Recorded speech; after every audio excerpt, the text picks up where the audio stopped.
Olá! Estamos de volta com as Cunhãs, o seu podcast de política do Ceará, além de outras cositas más.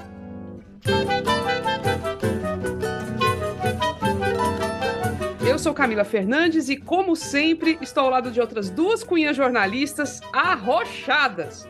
A Inês Aparecida. Oi, Inês! Oi, Camila. Camila, adorei esse arrochado. Ninguém sabe de quê, né?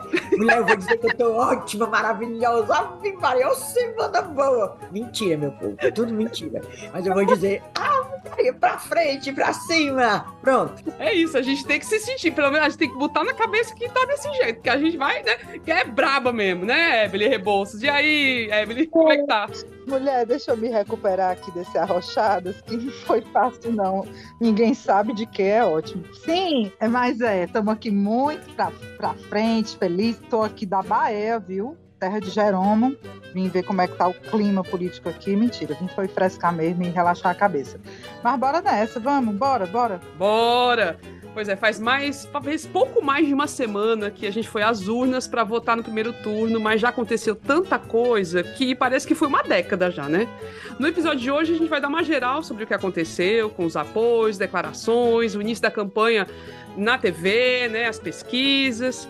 E para uma análise mais quente sobre as estratégias de comunicação que estão se confirmando neste segundo turno, temos um convidado, gente, mega especial. O Orlando Calheiros, antropólogo, influencer, podcaster, lá direto do Rio de Janeiro. Ele pesquisa grupos bolsonaristas e sabe muito, gente. Então pense na conversa que começa dando um choque de realidade e termina dando um banho de esperança. Então assim, estamos nessa. Antes de começar, vamos ao recadinho sobre o financiamento do podcast, tá? As Cunhãs é uma produção totalmente independente, que existe graças ao apoio de assinantes incríveis, sempre presentes nas nossas vidas. Eles são maravilhosos, cunhanzetes e curumins incríveis demais. Para se tornar um assinante é fácil.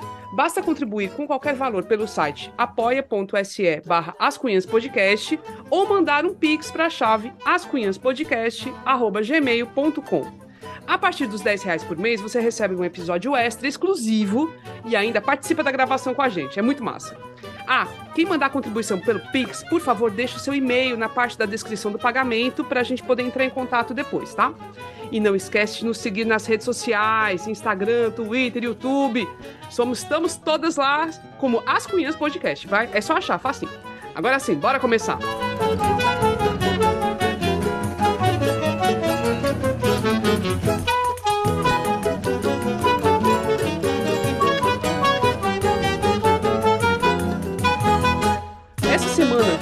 Foi tão longa que parece que foi há mais de um mês, né, que a gente fez a live do primeiro turno, que foi, na verdade, na segunda-feira passada, gente. É uma coisa, assim, impressionante como tanta coisa aconteceu, como a gente já tá cansada desse segundo turno, mas bora resumir o que rolou de mais relevante, né? Eu acho que eu começaria pelos apoios, porque... Lógico, um dos primeiros movimentos dos dois candidatos que chegaram ao segundo turno, o Lula e o Cramunhão, foi mostrar força, mostrar apoios. O Cramunhão reuniu um monte de gente que já estava com ele, na verdade, mas que estava disfarçado, né? Que tentava dizer, não, eu não apoio ninguém. E aí as pessoas vieram à tona no segundo turno, né? O Zema lá em Minas Gerais, o Cláudio Castro no Rio de Janeiro, aqui o capitão Wagner, né? Que finalmente assumiu que vota no Cramunhão. E o Lula, do outro lado, trouxe gente realmente nova para o palanque dele, né? Simone Tebet, que foi muito importante. Fernando Henrique Cardoso confirmou que apoia, né, e defende o voto no Lula. Até o Joaquim Barbosa. O Ciro Gomes foi de um jeito meio tímido, digamos assim, de declarar apoio, mas o PDT foi enfático, né? O partido foi bem enfático na defesa do voto em Lula. O que vocês acharam dessa semana em termos de balanço dos apoios, gente? Eu achei certos apoios muito bons, como o da Simone Tebet, que é uma mulher que fala bem, ela alcança um segmento grande desse que a gente pode chamar de centro-direita ou mesmo de direita, ela alcança as mulheres, é uma pessoa articulada, o bicho é velho para falar bem. A gente até esquece que ela já votou em impeachment de Dilma, eu me esqueço, eu tenho um coração tão bom. Aí ninguém aproveita ela assim muito depois não, mas por enquanto ela está servindo demais. Ela fala bem, ela fala umas coisas que o Lula devia ter falado. Você está entendendo? É verdade. Ela fala as coisas que o Lula devia ter falado. E ela fala com clareza. Aliás, a Simone Tebet, ela se se lançou, digamos assim, nacionalmente durante a CPI da Covid, que nem era integrante, mas o Otto Alencar, né, o senador Alencar, deu permissão para as mulheres falarem, e ela foi uma pessoa que se destacou. O Omar Aziz, Omar que era Aziz, o desculpa aí, presidente. Otto Alencar, o bichinho, ganhou para senador lá na Bahia. Foi. Foi bem. Mas ela se destacou mesmo, eu acho, falava bem, dizia umas coisas que é para a gente ouvir mesmo, e com clareza. O que eu gosto dela é que ela é didática, ela fala com clareza, tá entendendo? O que a pessoa quer ouvir. Eu achei muito legal. Agora, deixa eu voltar aqui para o Ceará. Mulher, Vitor Valim também apoiou o Lula. Olha Não, aí. mulher, essa é a reviravolta. Assim, a ilustração do pragmatismo político é Vitor Valim na política cearense. Pragmático, virou camileiro e luleiro agora, né? Luleiro, menina, e com toda assim, a parafernália, fantasia, roupa vermelha, adesivo. Menina, eu adorei, eu recebi uns vídeos de lá, esse povo que manda as coisas. É muito engraçado, mas é muito legal. Palmas também para Vitor Valim, né? Como Muito não? bom, muito bom. É, a gente recebe apoio de E o todo capitão mundo. tirou a máscara, né, Ebeli? Assim, não surpreende 0 pessoas, né? Surpreende 0 pessoas e, assim, mostra realmente, é mais uma ilustração, uma demonstração do oportunismo político dele, né? Ficou ali quietinho, enquanto o apoio ao Cramunhão poderia prejudicá-lo, mas depois que perdeu, e eu duvido que se ele tivesse ido para o segundo turno, ele teria se manifestado. Ele não teria. Como ele não tem mais nada a perder, ele já foi lá para evento com o Cramunhão, bateu foto com ele, Ave Maria, melhores amigos, best friends. Agora sim, o Capitão Wagner, tem que lembrar, o Capitão Wagner ganhou bem em Fortaleza, né? Mas em Fortaleza também o Lula detonou. Então, é saber se essa força que ele teve na capital vai ser capaz de reverter votos. Eu acho que não. Até porque já se viu que boa parte do eleitorado dele votou já no Lula, né? Isso. Então, eu duvido muito que ele vá conseguir reverter. Bonitinho do André Fernandes, né? O André Caneco, que vai coordenar a campanha do Cramunhão aqui, no Ceará, já disse que acha difícil virar, né, a eleição do Lula. Não, meu filho. Diz que acha difícil, mas acho que diminui a diferença, vai diminuir bastante a diferença. Eu duvido. Acho que não. Acho que Fortaleza realmente, claro, podem ganhar aí uns votinhos, mas eu acho que essa estabilidade aí, eu acho que se mantém, né? E falar aí da Tebet, né, meu povo? Realmente um apoio belíssimo, assim, ela disse que vai para a rua, vai fazer campanha, já teve um vídeo dela com o Lula falando dela e ela se emocionando, assim, eu acho que ela está entregue mesmo de corpo e alma, ao contrário do Ciro, mas aí, falando do Ciro, né, que assim, logo quando ele lançou aquele vídeo dizendo que acompanha o partido na decisão de apoiar o Lula, sem citar o Lula, mas assim, isso gerou uma discussão, mas eu sou partidária de que nós devemos valorizar esse Ciro apoia Lula, sabe? Espalhar essa fake newsinha aí de que Ciro apoia Lula, porque é bom para a gente, é capitalizar o pouco que a gente tem dele, mas capitalizar a nosso favor. Internamente a gente pode criticar, mas eu acho que a gente tem que trazer isso para dar força para a campanha e ânimo. É verdade. Mas o pior é que também essa não declaração clara, né? Não, vote no Lula, né? Sem ter isso, aí permite que o Bolsonaro, eu já ouvi ele falando, que eu acho que a maioria dos eleitores do Ciro não vão votar no Lula, não, vão votar em mim. E, de uma certa forma, isso tem se confirmado, não a maioria, mas uma parcela relevante dos eleitores do Ciro estão se inclinando a votar no Bolsonaro. Assim, acho que é mais ou menos 1/3. Isso representa, assim, algo significativo, né? Eu Se acho ele que é mais, tivesse. viu, É Camila? mais do Eu que acho um que é terço, mais de né? terço. Eu acho que a maioria, na última pesquisa, saiu como se fosse realmente votar no Cramunhão e não no Lula. Pouca diferença entre os dois, mas a maioria indo para o Cramunhão. E da Simone Tebet, não, a maioria indo para o Lula, né? Isso demonstra a relevância de uma liderança dessas. Eles são lideranças. O Ciro é uma liderança, Simone é uma liderança, e tem que usar isso, né? Então, faz um pouco de falta, mas a gente vai deixar para fazer essa crítica mais enfática depois da eleição. Faz de conta que o Ciro apoia, faz de Ele conta. apoia, ele apoia, ele apoia. Aí, falando em pesquisa. Apoia, Agora, para você ver esse voto que migrou do cirista para o Cramunhão, deverá migrar, demonstra também quanto aquela mágoa, aquela animosidade do Ciro contra o Lula contamina os Contamina, ciristas, tá entendendo? Assim como contaminou na campanha para o governo. Muita baixaria contra Isolda Sela, por parte dos Florzinha. Os Florzinha chamavam ela de insossa Sela. Perguntava assim: quem Terrível. é você? você é a famosa quem? Menino, era coisa assim baixa. Isso eles entrando no perfil da própria Isolda, tá entendendo? Por exemplo, Isolda no Twitter, no Instagram, inaugurando um negócio, ou participando de algum evento, e eles lá detonando. Foi feio, foi baixo. O que é que ganharam? Terceiro lugar no Ceará. Pois é. E no caso do Ciro, né, Inês, assim, aquela última foto que ele postou no Twitter, ao lado do Bolsonaro, né, a E aquilo acentuação foi do discurso triste. dele mais à direita, aproximando muito o discurso dele com o do Bolsonaro, isso daí, gente, tá aí, o resultado está nas É. pesquisas, né, mostrando como o eleitor dele também foi acompanhando essa radicalização à direita. Cara, aquela última foto dele, né, no Twitter, na véspera da eleição, com Bolsonaro com pose de intelectual, enfim, aquilo ali para mim era o recado, e o recado foi dado, né? E a gente viu, de fato, que E só reverteu em voto. lembrar, para quem não está lembrando, é porque foi durante o último debate, né? E que ele ficou assim do lado sentado às E cadeiras. foi uma foto do debate. Se ele quisesse fazer alguma legenda com a foto, podia muito bem editar, tirar o cramunhão, não, ele deixou o cramunhão de óculos, lendo, parecia assim um grande intelectual, e ele do lado. O menino foi aquilo, foi baixo, E o aquele recado foi a senha, né, Inês? Foi a senha. foi baixo mesmo.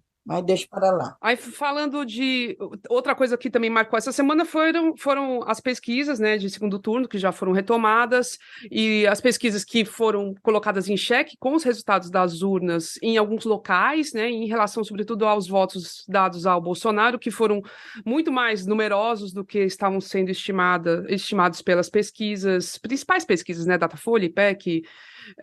A diferença foi relativamente grande, né, acima da margem de erro. Agora, aparentemente, as pesquisas estão recalibradas para esse cenário, que é um cenário em que tem muito uma conversa de que os bolsonaristas se negam a informar se vão votar no Bolsonaro ou não, e que está tendo uma campanha para que isso aconteça, sobretudo agora no segundo turno. É para boicotar mesmo essas pesquisas. Já aí esses institutos estão tentando verificar isso, criam perguntas ali para ver se pegam, né, o eleitor que está nessa onda aí de boicote. Parece que é bem pouquinha gente também, não é o mais significativo. Basicamente, está dando um resultado parecido com o que saiu no primeiro turno, né? Agora para o segundo turno. O Lula na frente, com uma diferençazinha aí que varia de 5 a 10 pontos percentuais de acordo com cada pesquisa, né? Lógico que tem as pesquisas que invertem tudo, tipo uma Paraná Pesquisas que botam o Cramunhão na frente, mas, em geral, a maioria das pesquisas consideradas sérias está meio que reproduzindo o que aconteceu no primeiro turno, atualizando, lógico, para um cenário que só tem 2 candidatos, né? E é isso, a gente acho que até o final vai ser uma coisa assim, vai ser muito apertado, gente. O país está muito dividido, vai ser muito apertado. Mulher, eu sinceramente, assim, se há uma mínima coisa com que eu concordo do lado de lá, né, do lado do mal, é de que as pesquisas vacilaram e estão com a credibilidade em xeque, porque estão mesmo. Então, A única pesquisa que minimamente acertou ali dentro da margem de erro os dois colocados, né, foi a Atlas Intel, né, que é uma pesquisa, um instituto que não é tradicional, né, ao contrário do Datafolha, do antigo Ibope, hoje IPEC, não era um instituto tradicional, a gente nem dava muita bola, né, se eu não me engano, eles fazem pesquisas pela internet, e foi o único que conseguiu acertar minimamente. Tanto é que eu estou dizendo assim, Ave Maria, eu quero saber da Atlas agora, como é que vem os números. Mas, Camila, o que me deixa mais preocupada, e de fato, eu estou assim, zero dando confiança e cabimento para essas pesquisas, pelo motivo de que eu não vi, dentre todas as explicações que os dirigentes, os presidentes de instituto deram, eu não vi uma autocrítica e uma tentativa de recalibrar mesmo a metodologia. Eu não vi ninguém falando, a gente vai ter que melhorar a amostra, a gente vai ter que rever a metodologia. Todos tentaram dar explicações, porque teve um voto de última hora que foi o voto útil para Bolsonaro, porque, enfim, cara, não adianta, as pesquisas não captaram uma tendência pró-Bolsonaro, pelo contrário, as pesquisas davam estabilidade, voto cristalizado, e se você visse o filme assim das últimas 6 rodadas, nenhuma captou esse crescimento que eu acho que tinha que ter sido captado. Então, tem um problema metodológico aí. Tem um problema E eu de não vi metodologia. nenhum presidente de instituto de pesquisa dizendo, não, a gente a partir de agora vai sentar e vai rever isso aqui, porque alguma coisa está errada. Eu não vi. Então, para mim, elas estão no descrédito. Pior que é mesmo. E tu, Inês, o que você, assim... Eu acredito piamente nessa história do voto envergonhado que foi para o Bolsonaro, não era o voto envergonhado do Lula, que já saiu, pode ter sido em outro momento, do PT, mas agora era dele. Inclusive, hoje, esse pessoal, esses nossos cunhazetes Curumim, é um pessoal muito ligado, né? Teve um que me mandou uma foto, agora eles estão usando assim, eles cobrem a placa do carro com a bandeira do Brasil. Acho que para ninguém nem ver a placa do carro. Mas nesse ambiente aqui que eu moro, vi tanta bandeira do 22, que Ave É, Maria. é, Nesse trecho aqui, né? é. Aliás, que eu não estou nem querendo sair. E é a área bolsonarista mesmo, pela votação se refletiu, assim, São os ele cinco ganhou. bairros que ele ganhou: Meireles, Aldeota, Guararapes, Parque Manibur e tal. Cinco. Fortaleza, ele ganhou minimamente em Isso, cinco bairros. Realmente foi por aqui. foi por Ó, aqui. eu tô me lembrando aqui de um argumento que, se eu não me engano, foi do Lavareda, que ele diz assim, não, mas é porque você teve uma abstenção aí, a gente não consegue controlar realmente. O componente mais difícil de controlar é a abstenção, né? Porque o cara pode responder à pesquisa dizendo que vai votar no fulano e, no final das contas, não ir votar. Isso os institutos não conseguem captar muito bem. Então, teve um argumento desse tipo, que era que o que causou essa distorção foi a abstenção. Aí você pergunta, e 2018? E as outras? Teve a abstenção do mesmo jeito e acertaram. E o Por que que agora pior, tá errado? Beli, o pior é porque, assim, com a abstenção, que foi de 21% praticamente, e que parece que, assim, já a Quest demonstra, né, que a maioria dos que não foram votar votariam em Lula, diziam que iam votar em Lula, realmente, então o impacto da abstenção afetaria mais Lula, mas o número do Lula está dentro da margem de erro das pesquisas. O número que Exato. destoa é o do Bolsonaro. Então é bem Exatamente. esquisito isso, né? Não vale esse argumento. E por mais que tenha sido uma abstenção alta, 21, em 2018 foi 20 ponto A alguma média, coisinha. a E as média, pesquisas a não média. erraram desse jeito que erraram esse ano, entendeu? É, Então esse argumento é furado. é, é. É esquisito isso aí. A gente Doida vai. que chega o Natal, eu.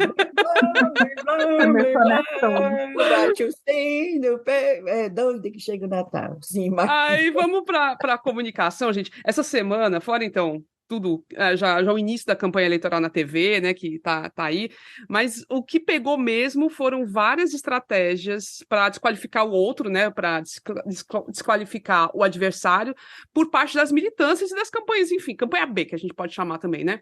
Do lado do Bolsonaro, saiu muita coisa relacionando o Lula a fechamento de igreja, a satanismo, aquelas coisas bem, né?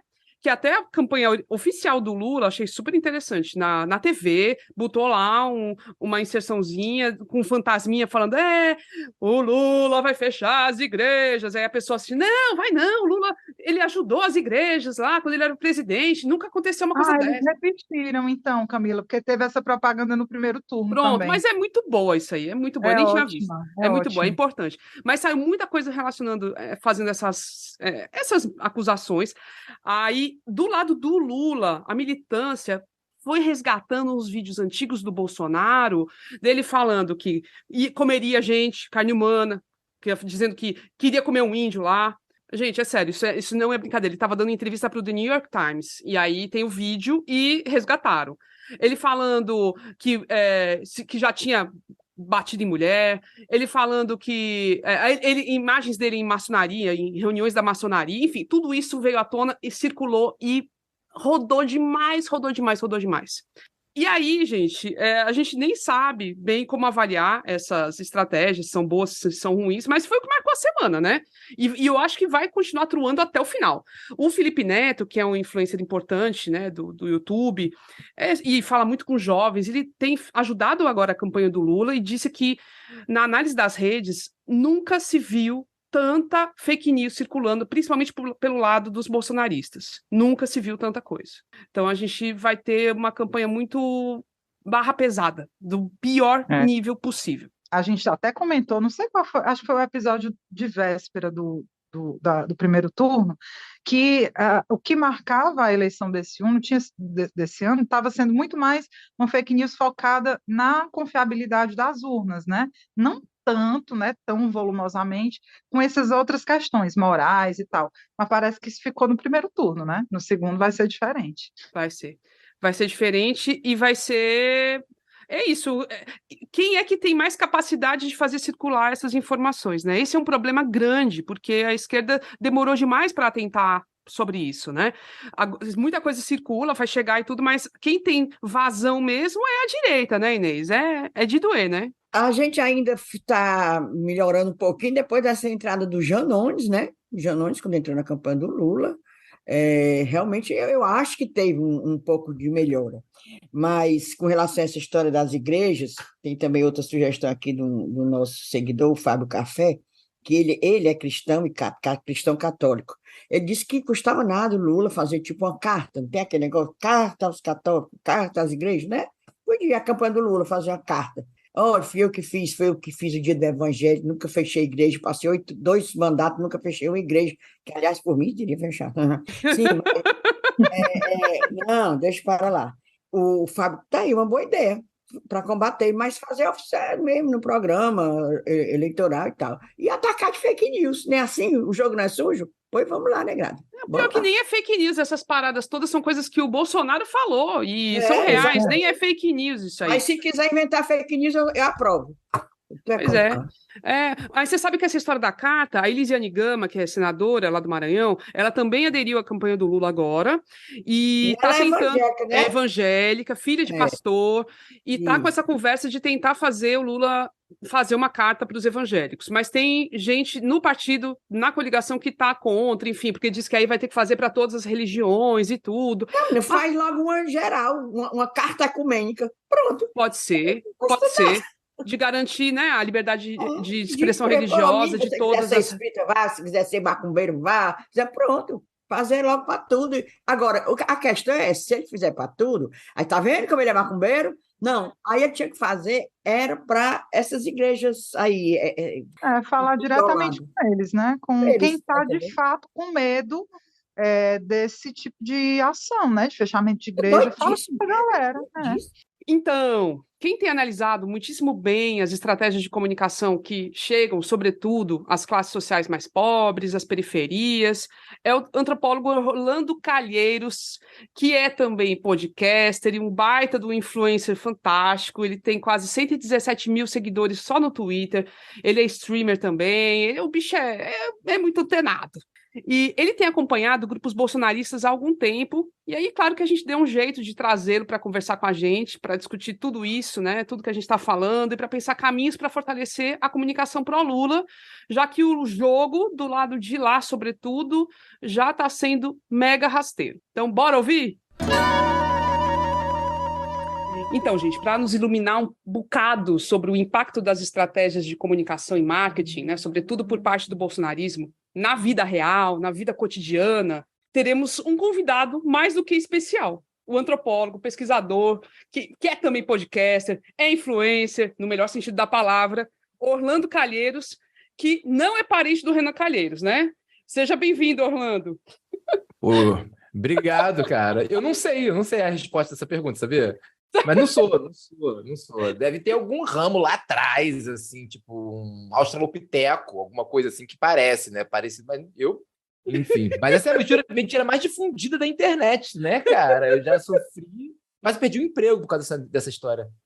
Meu filho, se começarem a pegar os sobrenomes tudinho, aqui eu tenho um, que o meu é Fernandes, aí o deputado federal que teve mais votos aqui, o sobrenome dele é Fernandes, a gente só chama ele de Caneco.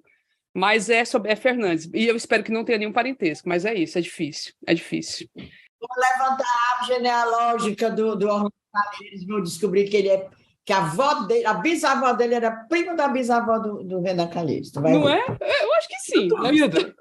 Deve ter um australopiteco aí no meio do caminho aí que era da família e tal. Mas eu sou do ramo fudido, tá ligado? Posso falar palavrão aqui? Pode, meu filho. Tá liberado.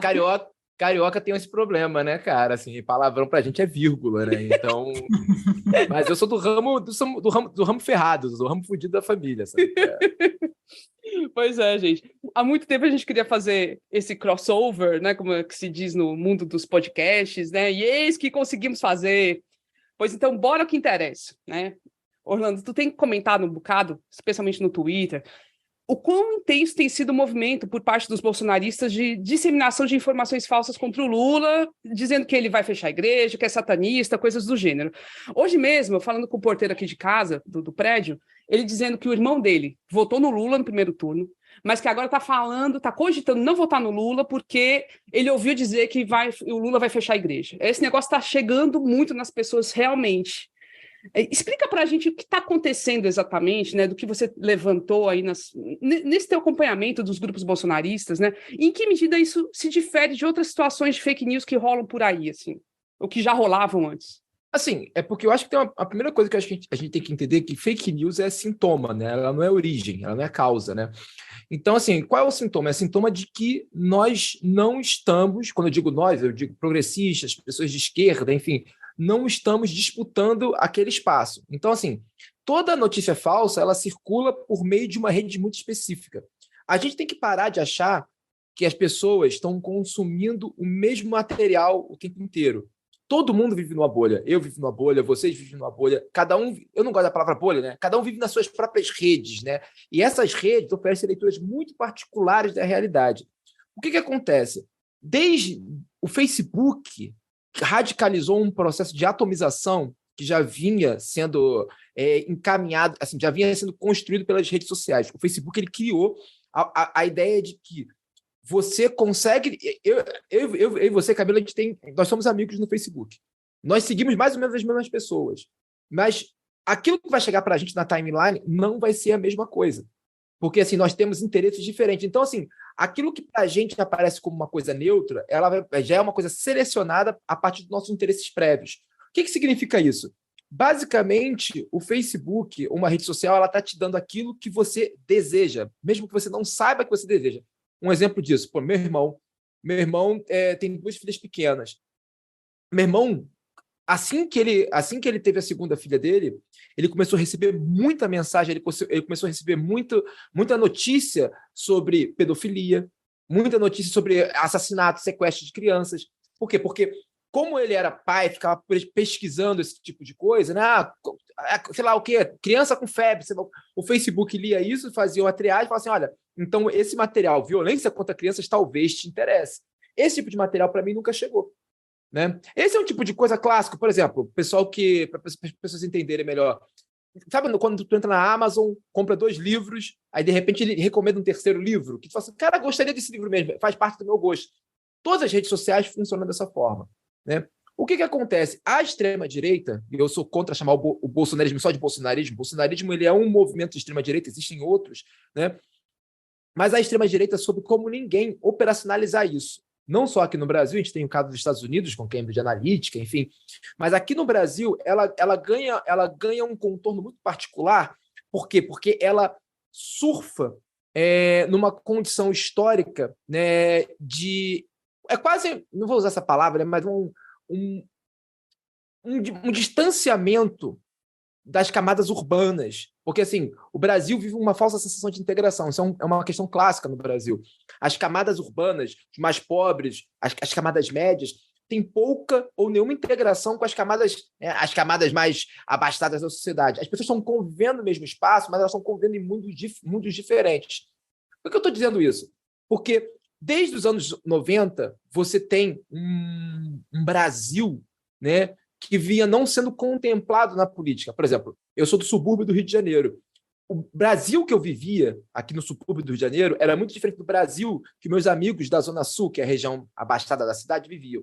Aqui eu convivo sempre, desde criança, eu convivo com pânico satânico. Todas essas redes de extrema-direita, essa relação com religiosos, já existiam aqui. Então, o que acontece? Essa localização, né, porque esse território afastado, ele passou a ser dominado por... Assim, esse afastamento territorial começou a se converter, a partir desse processo de atomização das redes, num afastamento cognitivo, vamos dizer assim. As pessoas do subúrbio, das periferias, do interior, consomem materiais muito distintos, mesmo que elas estejam no Globo News, mas elas consomem materiais muito distintos do que as outras pessoas. Isso permitiu com que esse isolamento das populações no Brasil permitiu com que esses dispositivos de notícias falsas fossem, digamos assim, potencializados à enésima potência. Então, assim, todo mundo aqui, acredito, ouvir aquela história, Xuxa tem um pacto com Satanás, sabe? Canta a Tipo, se música rodar de o trás disco, pra frente, ela vai falar, sei lá, Satã é meu senhor, nada me faltará, uma coisa assim. Tipo assim, só que tu imagina que esse tipo de artifício ele foi amplificado. Por quê? Porque essas populações estavam relativamente isoladas, mesmo que estivessem convivendo, assim, consumindo materiais diferentes. Quando chega a internet, esse distanciamento só se duplica. Então, por exemplo, eu falo muito isso e as pessoas não acreditam. Eu convivo com pessoas aqui no subúrbio do Rio de Janeiro que não fazem nenhuma ideia dos casos de corrupção envolvendo a família Bolsonaro. E aqui é o coração do bolsonarismo. Aqui é o coração do bolsonarismo. Tipo assim, eu convivo com pessoas que não fazem... Assim, eu contei esse caso na internet. Uma senhora, amiga da minha família de anos, pessoa muito humilde, ela chegou para mim falou assim, votei Bolsonaro. Aí eu falei, pô, votou Bolsonaro? Ela, pô, votei porque o Bolsonaro é o primeiro presidente que cuida da mulher que apanha do marido. Aí eu falei, pô, Bolsonaro? Pô, qual é essa? Quase falei o nome. Mas, tipo assim, pô, qual foi? Como é que funciona isso? Pô, pra gente é muito absurdo isso. E ela falou, não. Aí ela foi me mostrar uns vídeos antigos, né? Aqueles vídeos do Lula, da campanha de 89, da Miriam, né? Da ex-companheira dele, falando que o Lula me agredia, o Lula me forçou a fazer um aborto, sei lá o quê. Esse material começou a ser muito explorado. E aí tu pensa, essa amiga da minha família, essa senhora, ela tem um longo histórico de abuso nas mãos do ex-marido. Como esse material chega nela? Como esse material consegue alcançá-la? Né? Tipo assim, um material voltado para mulheres, porque assim, mulheres pobres, a proporção não é maior ou menor, mas assim, existe, assim, você trabalhar com violência doméstica, com mulheres pobres, mulheres afastadas dos centros urbanos, é uma questão muito delicada, uma questão muito particular. Essas mulheres, muitas vezes, elas estão longe do aparato do Estado. Né? Então, assim, essa mensagem chega diretamente para elas. Criou-se uma peça de campanha onde Bolsonaro se coloca como um pai de família, uma pessoa preocupada com as mulheres que são agredidas e abusadas pelos seus maridos, tipo, e vai direto no coração dessa pessoa. Orlando, e ela vai e vota por isso. A circulação é via Facebook, via WhatsApp? O que é que está pegando agora de rede social que faz essa mensagem circular melhor? É o ecossistema Meta, né? WhatsApp, Facebook e Instagram, porque agora o Facebook é integrado, totalmente integrado no WhatsApp, e Kawaii. Sim. Assim, sim. Que são. E são assim, e isso é uma coisa, aquela coisa que eu gosto de falar das bolhas, né? Tipo, são duas redes sociais, dois ecossistemas onde as esquerdas e os progressistas estão subrepresentados. Se for pegar, por exemplo, a concentração de esquerdas progressistas, você vai ver que elas estão no Twitter, né? Sendo que o Twitter, ele é responsável... Teve uma pesquisa recente que mostrou que apenas 3% da população se informam sobre política no Twitter. É ridículo. É a bolinha da bolinha. É a bolinha da bolinha. E o povo se sente o mais importante do mundo. Mas é assustador isso mesmo. E fora isso, que aí você sai da rede e vai para a vida real. Vira o assunto das conversas, a coisa vai se espalhando, né? Não, e assim, eu tenho uma frase que as pessoas sempre costumam usar no Twitter, que é assim, as pessoas não se sensibilizam com 700 mil mortos. E eu falo assim, cara, primeiro, muita gente não acredita que foram 700 mil mortos. Muita gente não acredita. Acho que até hoje acham que esses dados são inflacionados. 2, muita gente não acredita que Bolsonaro foi responsável por isso. Esse tipo de material não chega para as pessoas, né? Por exemplo, hoje acabou de sair a IPEC.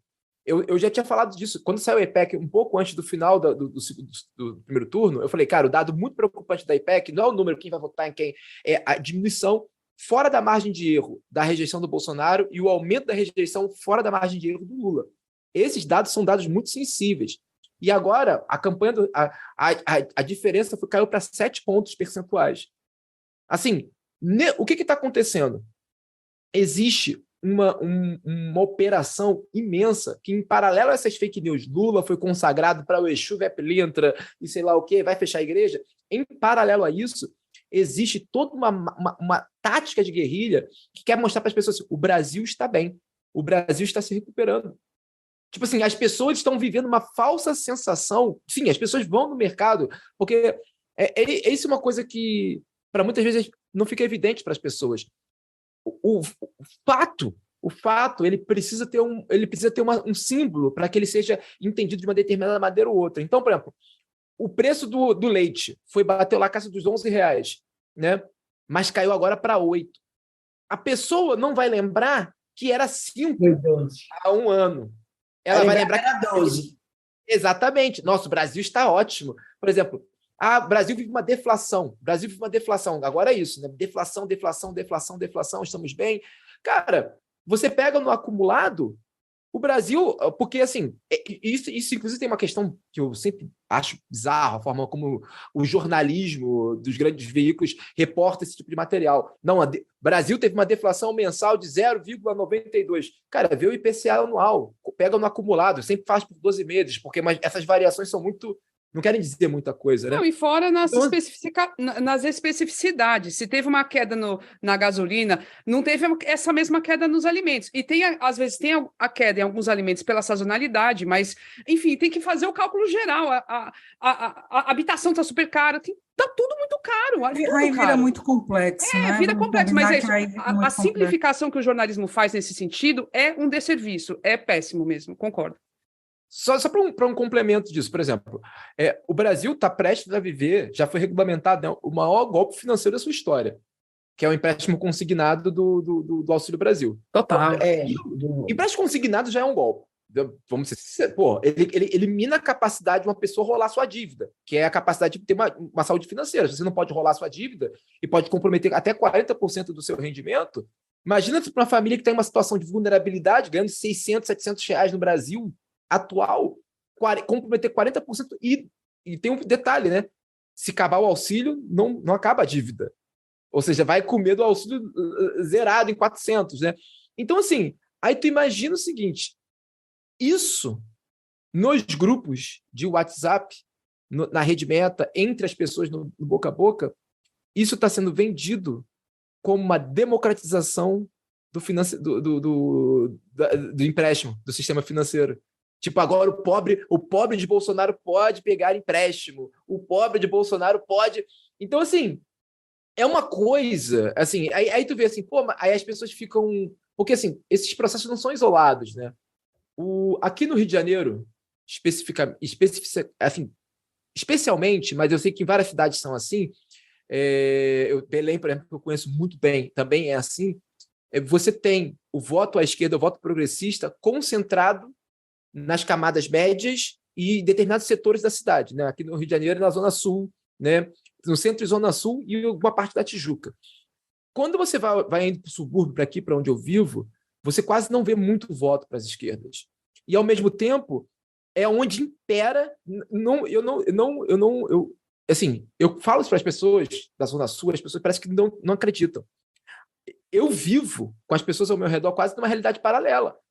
Porque eu saio na rua e as pessoas estão falando comigo assim, tu viu o resultado das urnas, como foi roubado aquilo? E, sabe, tipo assim, e quando eu vou para a Zona Sul, as pessoas, não, Bolsonaro fascista, sei lá o quê. Gente, sabe? Então, assim, esse tipo de processo que também se aproveita de um longo ensimesmamento das esquerdas, especialmente algumas esquerdas mais específicas, né? Tipo, ele também cresce aí, ou seja, ele circula num lugar onde nós não temos presença, porque nos subúrbios do Rio de Janeiro, especificamente, mas eu posso falar do Pará também, porque eu conheço bem, para não generalizar para outros estados, quem está no subúrbio, quem está na periferia, quem está na favela, não é o político de esquerda. Aqui, quem chega de 4 em 4 anos pedindo voto é a esquerda. Quem está aqui o tempo inteiro é o político pilantra de direita. É o cara que vai conseguir... Olha, quem é que vai conseguir a internação... É o evangélico, né? É o evangélico. Exatamente. É o pastor, é o político pilantra. Então, quem consegue operar, ou consegue fazer a operação da fulaninha, consegue dentro do hospital. Eu sei que aqui também eu conheço isso. Cadeira de roda, né? Olha, Orlando, eu estou para deixar aqui o microfone e tal, e lá para minha cama me enrolar, ficar debaixo do lençol, tá entendendo? Mas bora para... O que é que a gente pode fazer? É porque eu estou dizendo, aí é para minha cama, ficar debaixo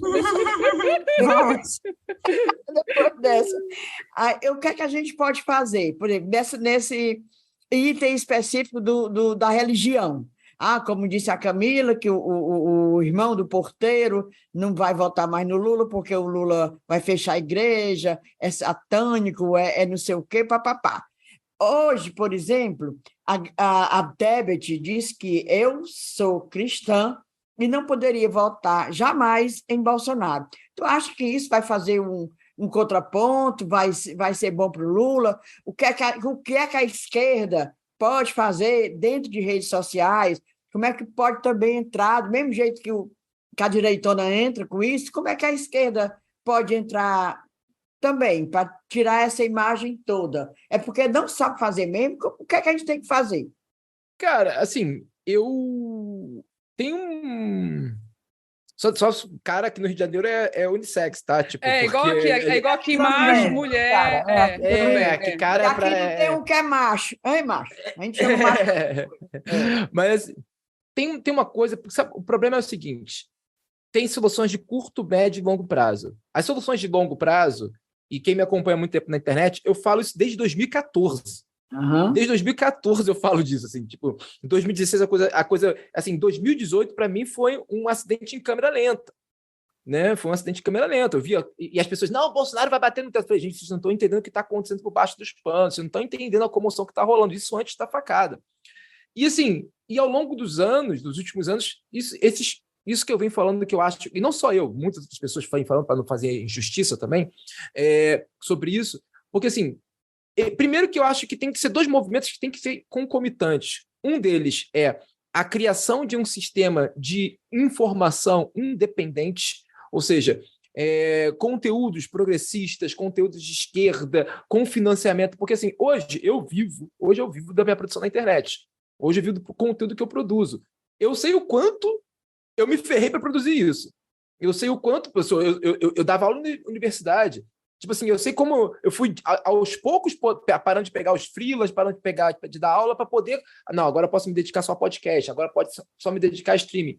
Sabe? Todo mundo tem conta para pagar. Eu sou uma pessoa de 40 anos, tenho conta para pagar, ajudo minha família. Sabe? Eu não posso simplesmente parar. E agora imagina o seguinte, mas eu tinha uma certa condição de poder fazer esse planejamento. Imagina que quando você cria um sistema independente, um ecossistema independente que financia, que ajuda, que, sabe, que divulga, você vai permitir que outras pessoas que, por exemplo, estão mais próximas, né, desses ambientes, por exemplo, lá na minha produtora, na Tabac, a gente tem um case, para falar igual esse pessoal, que é um case de muito sucesso, que é a Marcele. Né? O programa fala mesmo Marcele. Cara, tínhamos botado essa pergunta aqui sobre a Marcele, que é realmente um case. Cara, a Marcele é uma moradora da Carobinha, né, uma região da cidade onde, durante muitos anos, as esquerdas cariocas falaram, não, a gente não pode pisar lá porque é área de milícia, não dá para pisar lá. Cara, Marcele é uma mulher negra, de 4 crianças, mãe solo, tá ligado? Batalhadora pra cacete, evangélica, sabe? E lulista. E assim, cara, e a Marcele é uma comunicadora nata, né, cara? Assim, a forma, o carisma dela, a raciocínio dela e tal.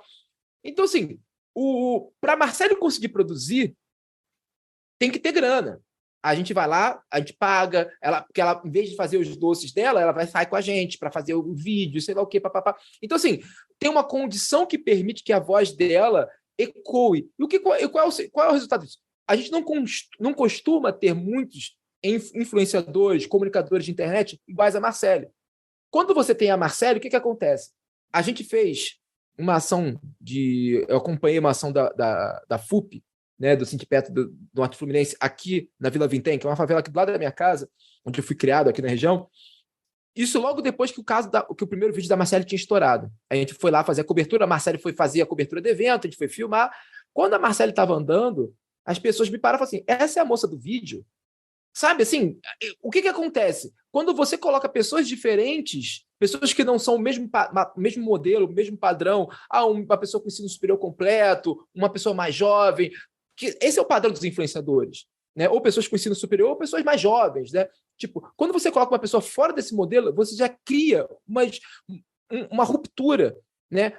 A sua mensagem começa a chegar para pessoas diferentes, porque assim, uma coisa sou eu falando assim, eu não sou evangélico, né? Eu sou um macumbeiro nato, sou da 3ª geração de macumbeiro, sabe? Então, assim, eu não tenho como falar com os evangélicos, mas a Marcele tem como falar com os evangélicos. Então, quando você traz pessoas diferentes, quando o nosso sistema de informação se torna mais aberto para trazer pessoas diferentes para dentro dele e que essas pessoas possam se dedicar a esse trabalho, porque esse é um problema, é um trabalho. Né? Não adianta lançar um vídeo aqui, um outro acolá, Não, tem que ter um trabalho, tem que ter uma produção constante. Então, assim, quando a gente se abre para isso, o que a gente pode fazer agora de urgente é isso: trazer essas pessoas que já estão ali e para que essas pessoas se tornem comunicadores, tanto para lá quanto para cá. Porque, assim, desculpa, eu falo para caramba. Aí a gente interrompe mesmo. É assim que. É só para aproveitar essa questão da Marcele, porque realmente eu, assim que veio à tona e viralizou e tal, e eu achei que era um case, e muita gente falava assim: gente, a campanha do Lula tem que fazer isso. E não fez. Não fez. Eu fui um que falei. Que é basicamente a pessoa, ela traz a experiência dela, ela fala do ponto de vista do que aconteceu na vida dela. Então, a Marcele fala da decepção desse governo, ela fala tudo que ela estava sofrendo e conversa com as pessoas. E as pessoas se identificam com aquilo, né? Nas conversas surge a identificação.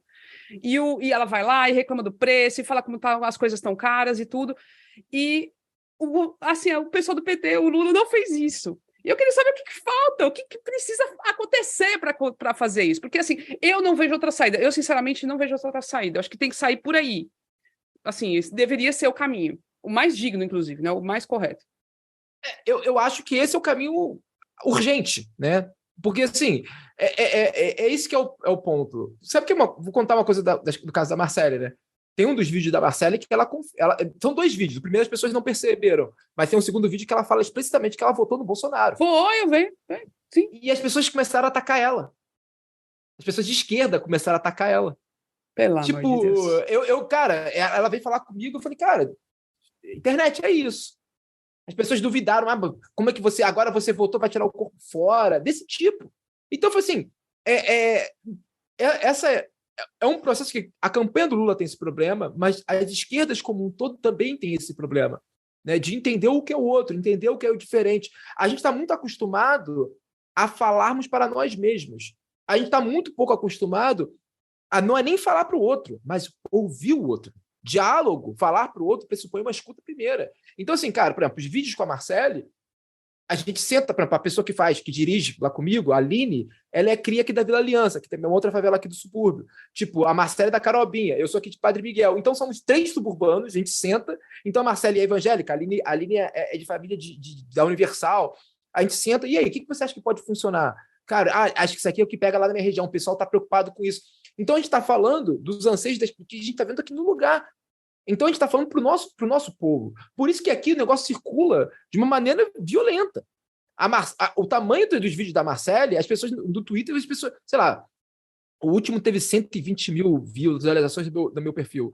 Mas, tipo, ele circula muito mais pelo WhatsApp. Toda vez que o vídeo chega em mim, tá aquele compartilhado com frequência. Sabe? E o vídeo é feito para isso, porque o formato é esse. As pessoas estão usando o Facebook, estão usando o WhatsApp, então o vídeo é feito para essa. E aí que tá.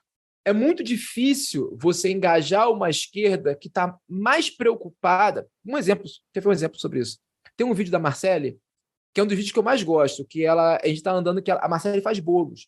E uma primeira coisa que ela falou assim para mim, cara, eu não estou conseguindo fazer mais bolo porque eu não estou conseguindo repassar o custo para as pessoas. Né? Tá muito caro o material. Eu falei, vamos fazer um vídeo sobre isso. É um vídeo feito especificamente para mãe de família, para mãe solo, né, do subúrbio da periferia do Rio de Janeiro. E eu passei o vídeo na live, sei lá o que, o pessoal falou assim, não achei esse vídeo tão impactante quanto o outro. Falei, cara, não é uma questão de você achar impactante ou não, porque você quer ver desgraça, você quer ver, sei lá, pessoas passando fome, chorando, você quer se emocionar. Cara, é um vídeo feito, é uma peça feita para chegar em pessoas que não é você. Né? Então, e você, qual é o seu papel nesse sentido? Dá atração. Passa adiante. Porque assim, você pode não ser o vídeo para você, pode não te emocionar, mas pode te emocionar, sei lá, a senhora que vai, sabe, que trabalha na sua casa. Sabe? Tipo assim, pode emocionar a pessoa que está do seu lado do ônibus. Quando você dá atração aqui numa rede social, aquilo começa a se multiplicar e vai atingir pessoas diferentes. As pessoas não entendem isso. Eu acho que a campanha do Lula, careta. Tá entendendo? Eu acho demais. Que é caretona. Ainda está naquele formato década de 1990. Total. Tá entendendo? Eu acho ele caretão. Aí professoral, só fala, né? Mas eu acho caretão. Mas já que tu é do Rio de Janeiro aí, falou em quem volta à periferia, papapá, meu irmãozinho, me diga aí por que esses teus conterrâneos reelegeram Cláudio de Castro no primeiro turno, elegem Pazuello, a burrice personificada, é de concreto, a burrice dele assim, a gente sente. E um cabra nojento, né? O Crivella, pelo amor de Deus, quem é esse carioca que vota nessa mundiça? Me diga. Basicamente todo mundo. Sabe? Porque uma coisa que eu sempre falo isso, Pezão. Isso não começou agora, Pezão. Pezão, sim. O que acontece? Nos governos do Sérgio Cabral, aqui historicamente no Rio de Janeiro, após a derrocada do Garotinho, do clã Garotinho, sempre bom lembrar, Garotinho era uma dupla do PDT, ele era o sucessor do Brizola, o Garotinho ele vinha como próximo presidente do Brasil, era aquela coisa assim, ele ia ser o cara, ele era preparado pelo PDT para ser o substituto do Lula, enfim. E ele vem, assume, ele ganha com a Benedita como vice, né? E ele e a Rosinha ficam 8 anos do governo do Rio de Janeiro aqui. Logo após a derrocada do PDT, e depois, agora tem que lembrar quantos partidos que eles foram, mas não lembro qual depois que eles saíram do PDT. Eles foram expulsos do PDT. PSB, PMDB, né? Foi também, enfim, no auge eles eram PDT. No auge era PDT, que era o melhor prefeito do Brasil, aquelas coisas que falavam aqui. Mas, enfim, e aí o que acontece? Depois disso, tem o império do PMDB. Porque o PMDB tinha uma coisa chamada PMDB Comunidade. As pessoas esquecem desse. O PMDB Comunidade era basicamente uma interlocução direta com lideranças locais. Então, por exemplo, tu é um chefe de associação de moradores, você tinha uma pessoa para te ouvir que falou, cara, tá precisando asfaltar minha rua. O cara, beleza. Esse cara entrava em contato direto com algum político do PMDB e asfaltava a sua rua. Isso foi o que deu origem ao domínio de gente como Pisciani, finado Pisciani, né? E serviu de base de sustento para o Sérgio Cabral. O que o Sérgio Cabral fez ao longo de sua estadia como governador do Rio de Janeiro, sua longa estadia, sua dinastia? Ele criou um sistema onde o Rio de Janeiro, hoje em dia, basicamente, ele depende exclusivamente, você depende exclusivamente da máquina pública. Então, por exemplo, você para se internar no Hospital do Rio de Janeiro, você não vai conseguir direito, sabe qual é? Chegar no hospital e conseguir uma internação. Você tem que ter... O Crivella chegou até a viralizar com isso, quero falar com a Márcia. Né? Ele criou isso como um sistema da prefeitura dele. Ou seja, ele começa a adiantar... você quer se internar? Você quer bater um raio-x? Fala, tem uma assessoria aqui, tem uma pessoa que vai fazer isso por você. Existe toda uma rede de pessoas que fazem isso. Essa rede, basicamente, é uma rede de sustentação do poder, porque dá capilaridade aos políticos. E, em paralelo a isso, elas vão caminhando com as igrejas. Então, por exemplo, a periferia da cidade, isso para não falar do crime organizado, porque também tem um peso nessa história, né? Milícia, isso que eu ia colocar, as milícias, né? Tem um peso. Muito dominado. Sim, o maior problema, por exemplo, eu não falo muito disso, né? Como é para fora do Rio de Janeiro, mas enfim, a questão das milícias é um pouco diferente do que as pessoas imaginam no geral. Por exemplo, a Carobinha, onde a Marcele mora, né? Dizem que segundo boatos. Talvez seja. Talvez seja. Boatos, estou dizendo que sim, né, que não. Né? E aqui onde eu moro também dizem, talvez sim, talvez não. Então, assim, existe possibilidade de ação de esquerda. O problema é que essa possibilidade de ação de esquerda, ela, mais uma vez, ela vai de encontro à maneira como as esquerdas habitualmente atuam aqui no Rio de Janeiro, que é basicamente, aqui, do lado, tem o maior bairro da cidade, que é Campo Grande. Eu moro no segundo, terceiro maior. Campo Grande tem 320 mil pessoas. É maior que muita cidade do Brasil. Né? Campo Grande, a zona sul inteira do Rio de Janeiro, cabe dentro de Campo Grande. Todos os bairros da zona sul cabem dentro de Campo Grande. Quando você vai olhar para a esquerda carioca, você vai ver que a concentração da maioria dos políticos de esquerda são da zona sul. Isso é um problema histórico na cidade. Né? Eles não estão aqui no subúrbio, eles não estão na periferia, eles estão em algumas específicas. A Maré tem alguma entrada, né? Tipo, a Rocinha tem alguma coisa, mas assim, por exemplo, em Antares, Santa Cruz, Vila Aliança, você tem muito pouca presença de políticos de esquerda, uma tradição de políticos de esquerda atuando. Então, isso faz com que essa população esteja cada vez mais apartada da política de esquerda, dos políticos de esquerda, e, ao mesmo tempo, muito dependente desses políticos que é o cara que vai conseguir a internação, no hospital, é o cara que vai reformar a UPA, é o cara que vai reformar a pracinha. Então, esse tipo de sistema, quem é que tem acesso a esse sistema, quem consegue alimentar esse sistema é que se elege no Rio de Janeiro. Então, por exemplo, o Pazuello surfou nisso. O orçamento secreto foi, ó. Aqui, tipo, o Cláudio Castro, mesma coisa. Aqui todo aquele escândalo que denunciaram, cansaram de denunciar o Cláudio Castro, aquilo ali era cabo eleitoral, né? É o básico. É a cabo eleitoral. É. E o Rio de Janeiro, enquanto não conseguir quebrar essa lógica, e eu acho difícil, porque essa lógica só pode ser quebrada de dentro, né? Ele nunca vai mudar isso. O Rio de Janeiro ele precisa ter um presidente que vai romper, um presidente e um prefeito que vão romper essa lógica. Enquanto isso não acontecer, vai continuar. Porque, assim, esse sistema, durante muito tempo, também foi um sistema que auxiliou o PT. Né? A aliança clássica do PT com o PMDB no Rio de Janeiro vinha disso, uma aliança histórica. Né? É só ver, por exemplo, o Eduardo Paes, que era do PMDB, que era preparado para... Perdeu a vaga para Simone Tebet, né? Tipo, o Eduardo Paes, o sonho dele era ser o candidato a presidente do PMDB mais votado da história, né? Foi a Simone Tebet. Orlando, deixa eu trazer de novo esse papo sobre o Rio. Eu super me interesso, sempre quis entender melhor da política daí. E haja episódio, né, para poder entender. Já dá um episódio todinho. Agora eu queria voltar à discussão para esse factual e porque a gente está vendo nesse início de campanha de segundo turno, né? A gente começou assim com um gosto de gás nessa coisa religiosa, guerra santa, maçonaria, canibalismo, cacete, né? Uma discussão muito moral e de costumes. Tu não acha que essa guerra é uma guerra perdida para a esquerda? Nesse ecossistema midiático, como as coisas funcionam, como a informação circula, tu não acha que a gente, mesmo tentando pautar, reagir, isso não é uma guerra perdida para a gente, não? Uma cilada?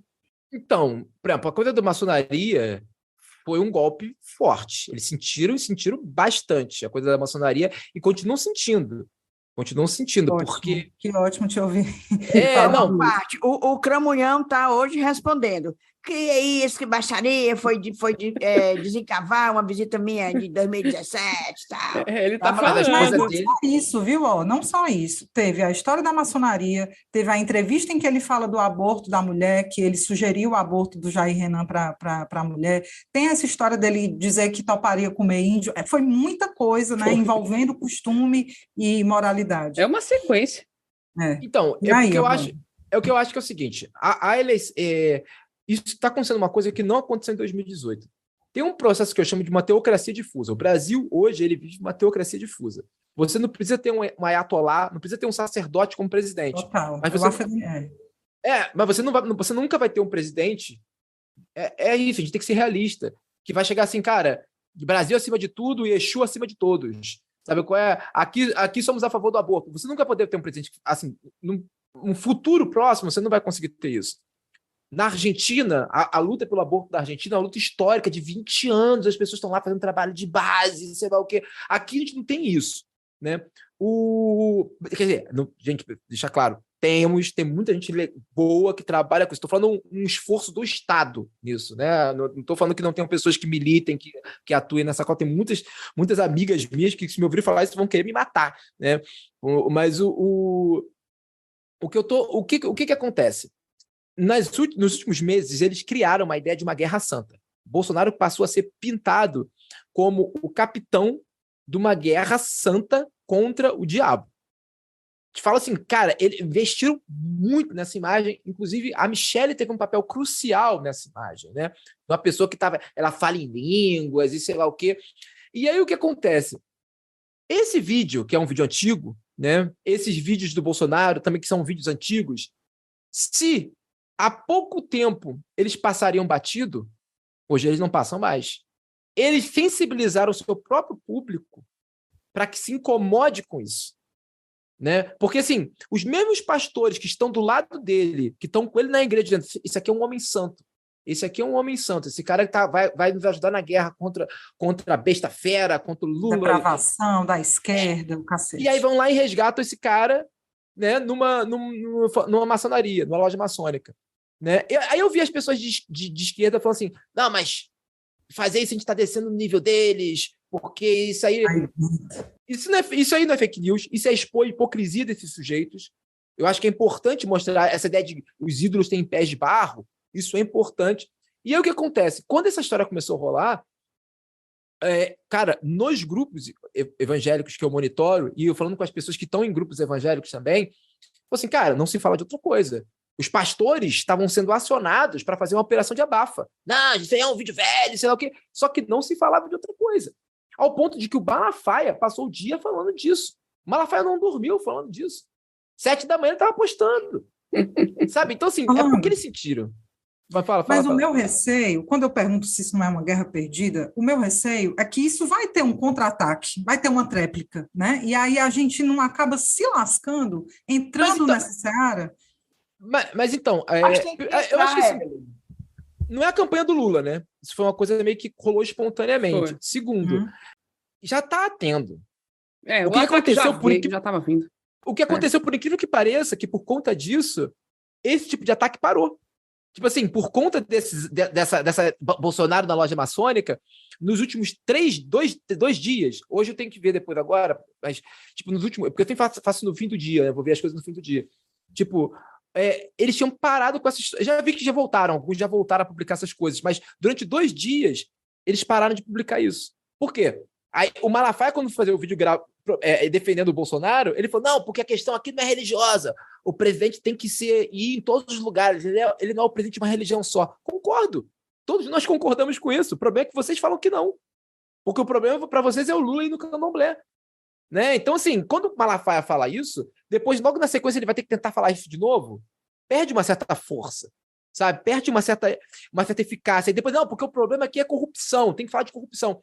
A pauta da corrupção, eu vim monitorando, você vem falando muito disso. A pauta, o discurso anticorrupção não deu tração para o Bolsonaro nessa eleição. Ele teve que voltar para a pauta moral radical, para o pânico moral, para poder conseguir alguma tração no final da campanha. Porque, assim, a pauta anticorrupção não estava ganhando tração. E eles tiveram que voltar, ainda que momentaneamente, para essa pauta. Aí pensa o seguinte, eleição é uma corrida, né? São 20 dias agora, né? São 20 dias só isso que a gente tem. 20 dias para resolver essa situação. 2 dias, a estratégia dele estava parada. Eu não acho que vai virar voto. Eu não acho que vira voto. Também não acho que não vai, sei lá, fazer com que um número considerável de pessoas deixe de votar nele ou que aumente a rejeição dele. Agora, esse processo que, por exemplo, no IPEC, de diminuição da rejeição do Bolsonaro, ele sofre uma pequena freada. Essa é a minha esperança nessa situação. Sabe? Eu realmente acho que esse é o tipo de situação que é muito difícil a gente sustentar numa estratégia oficial de campanha. Agora, como um esforço espontâneo, funciona. E aí vem uma coisa que eu vou falar que eu acho que a gente não teve nada com isso. A esquerda não teve nada com isso. A gente está jogando, essa história a gente está jogando com um controle desligado. Porque toda a circulação, toda a discussão sobre se aquilo era satanismo, toda a discussão que realmente chegou nas pessoas, não tinha uma arroba de esquerda nisso. Eram os próprios evangélicos fazendo isso. Então, assim, a gente passou esse... Eu fiz até a thread hoje aí, deu uma viralizada e falei assim, cara, a gente está preocupado com uma coisa que não está acontecendo. Sabe? Tipo assim, porque os caras que estão influenciando essa história, os evangélicos estão puxando essa treta, pô, cara, isso é coisa de satanás, sei lá o quê, não são de esquerda.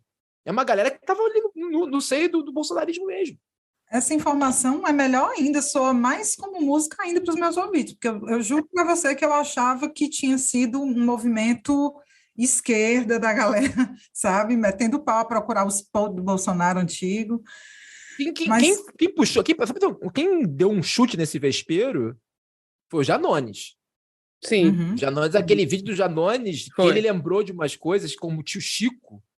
Você sabe o que é o tio Chico? Cara, ele falou, eu vi esse vídeo dele e eu só me lembrei da família Addams. Então, mas o tio Chico é um desses memes antigos. Memes antigos não, um desses vídeos antigos que ele era o suposto bruxo que fez o pacto da Xuxa. E ele falava que para você entrar numa loja maçônica, você tinha que sacrificar, fazer um pacto. E aí, por isso que ele pergunta, eu sempre ouvi isso. Cara, o Janones, ele dissimulado ali. Eu sempre ouvi deu uma isso. onda. Eu sempre ouvi isso. Tem que fazer um pacto. Tem a história do tio Chico, né, gente? Mas é isso, é verdade. Então, assim, ele não faz Não uma estou dizendo afirmação. que é, né? Ele fala até assim, não estou dizendo que é, mas assim, estranho, né? Esse faz ele de não faz besta. ele faz uma afirmação. Cara, e quando ele fazia essa história do tio Chico, eu fiquei... Eu falei, não, ele não foi aí. Porque assim, foi tanta memória acionada na minha cabeça, porque como eu sou aqui do subúrbio, de família de macumbeiro, eu sofria muito assédio das pessoas por conta disso, né? Sofria muito assédio. Então, eu sei dessa história do tio Chico, sabe? Então, assim, isso circulou forte. O Janones deu uma picuda nessa história. Agora, tirando o Janones, cara, a galera a gente não teve influência nisso. E a gente fica, não, porque a gente está contribuindo, municiando os caras. Eu falei, gente, vocês estão viajando. Nada do que a gente faz chega nos caras. Nada. Tu acha que a dona Zezinha, moradora de Nova Iguaçu, vai olhar e falar assim, nossa, olha aqui o anarcofino falando disso no Twitter. Cara. Deixa eu te fazer mais uma pergunta, é a minha última. A gente sabe que a reta final de campanha, ela tem um peso gigantesco, né? As últimas 48 horas, as últimas 24, vem uma onda que muda todo o resultado, aí a gente acaba botando a culpa nas pesquisas que erraram, enfim. Tu acha, Orlando, que essa cartada, ela veio na hora certa? Não seria melhor segurar mais do meio para o fim da campanha? Estava refletindo sobre isso, queria saber o que é que tu acha. Seria ótimo se ela tivesse feito vindo no fim da campanha mesmo, né? Tipo, mas é por isso que eu falo, foi uma coisa meio... Natural? Foi natural, porque assim, a primeira vez que eu vi foi um desses sites de fofoca, né? Tipo, pop, alguma coisa, assim, uma arroba dessas, assim, não, gravíssimo, Bolsonaro. Cara, aquilo ali ia passar batido. Não passou batido porque a galera evangélica abraçou aquilo. Acho que ninguém, assim, cara, se a pessoa imaginava que ia acontecer isso, essa pessoa bate palma mesmo.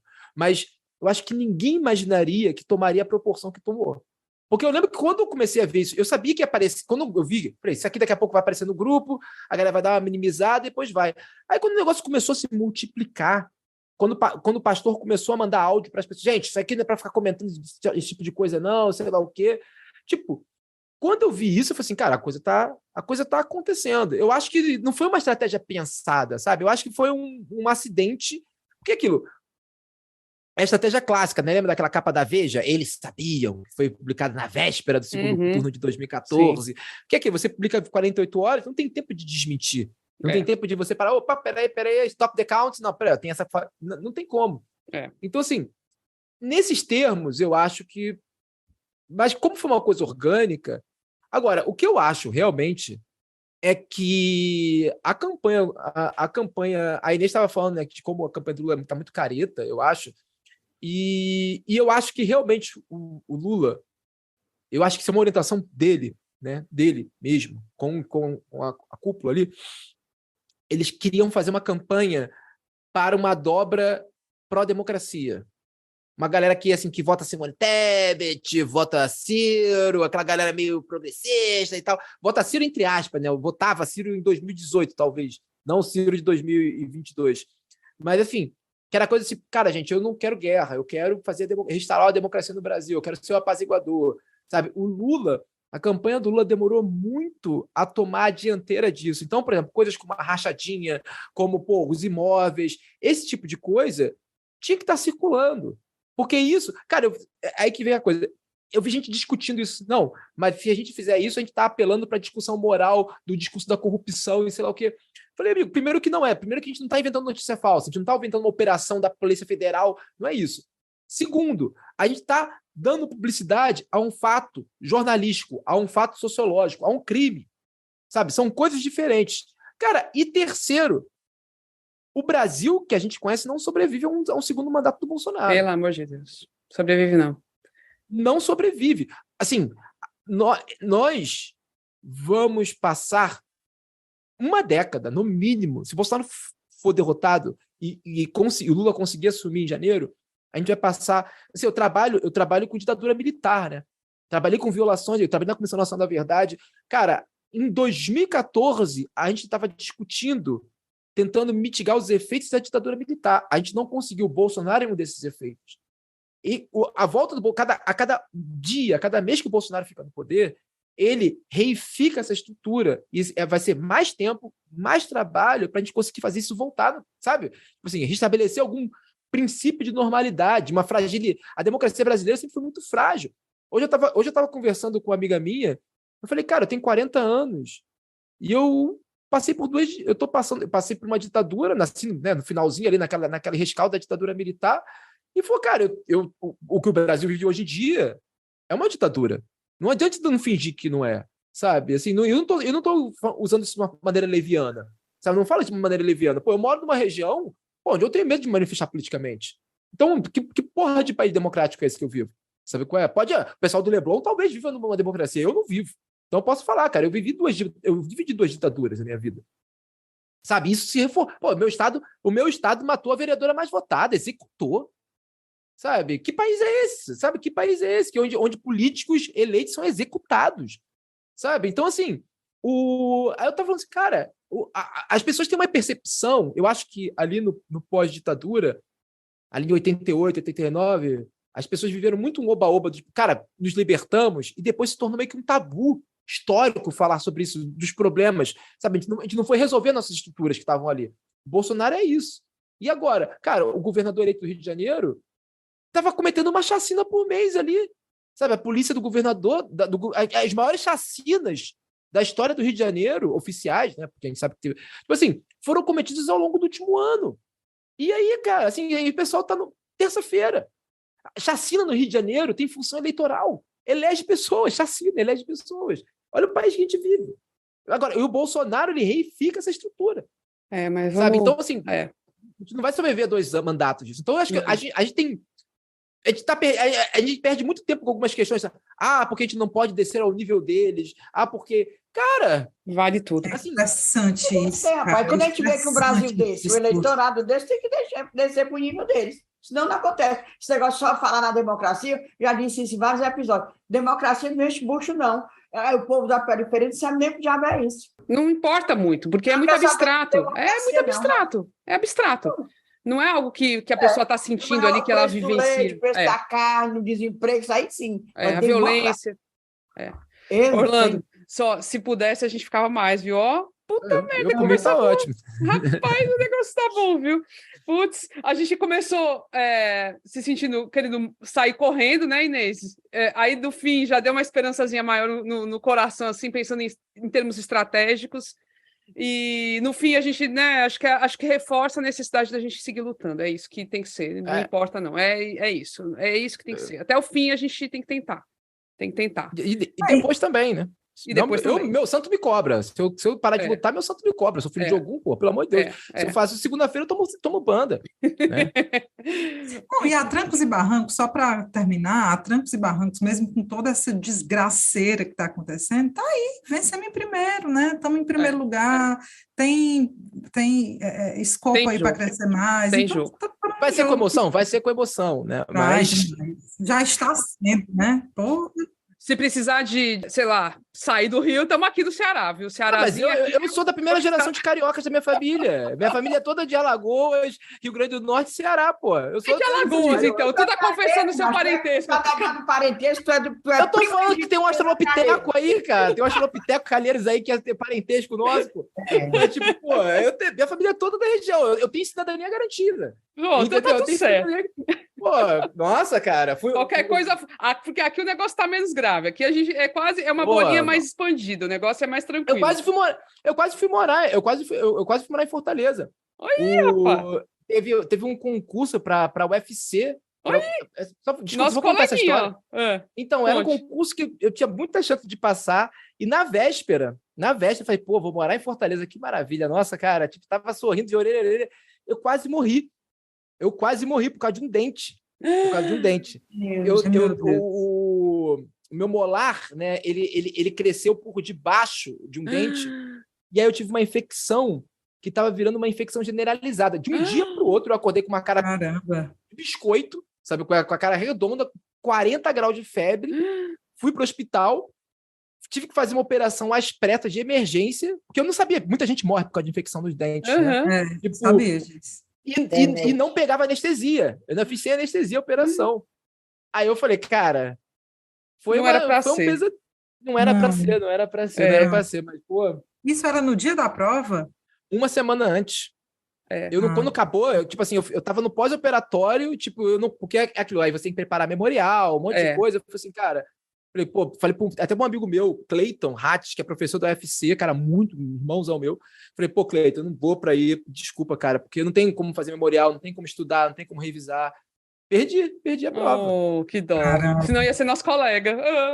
Por Vai ter que aqui. esperar o governo Lula para ter concurso de novo. E quem Mas aí sabe não teria narcofino, né? Exatamente. Não teria narcofino, não teria os trabalhos, não teria cálice, não teria os podcasts, não teria Pois nada. era isso que eu ia te pedir, para deixar suas arroba aí pra galera que não te conhece, que a galera das Cunhas, muita gente te conhece, muita gente é fã e muita gente eu sei que tá vibrando com esse encontro, mas deixa a arroba aí pra galera que não te conhece. Cara, no Twitter eu sou o famigerado anarcofino, né? O Zé Pilintra lá.